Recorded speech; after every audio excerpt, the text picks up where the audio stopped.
So I'm going to share with you a little story about protectors and how that can, an analogy in the physical body of when we protect a wound, how that can cross over to our protectors in our emotional world.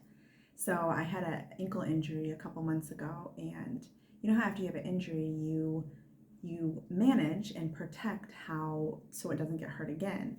So the other day, a kiddo of mine jumped on the couch on my ankle really hard, and I pulled away, and my response was very strong. And if you can look at that and see with the system of IFS and this idea of protectors, we have these wounds inside. These are called exiles. And these are the parts of us that are really painful emotions that we want to protect and not feel again because it's really hard to feel them. And so when my child went to jump on my ankle, I didn't want to re-feel that pain again. And so my protectors came in and tried to shield me from that. And then when it did hurt, I got mad at this child and kind of acted out in a way that wasn't in true self-energy. It was angry and aggressive. And so those are what our protectors can look like.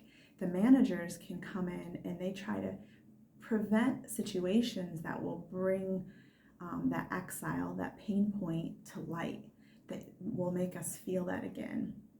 And those managers do a really good job to try and prevent that. And then the other protector, the firefighters, when we do have those pain points hit, they respond in all of these ways to help us not feel it anymore. And a lot of times this can be big emotional reactivity, blaming, anger, and acting out in ways to help soothe that pain.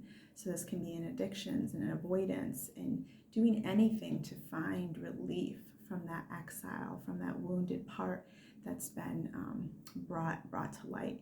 So just a good analogy to see with the physical body, because we can relate to that so much easier, of us wanting to protect those pain points in our body and let them not get hurt again. It's the same with our exiles, those wounded inner child parts of us that have experienced so much harm, and that our protector parts come in and they're created along the way to help us not re-experience, not go back to those places of pain.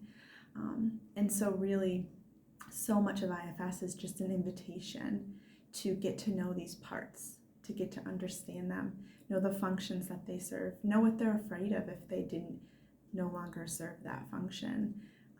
And it's amazing what can happen when we can tune in to those inner parts, what happens in our body and mind.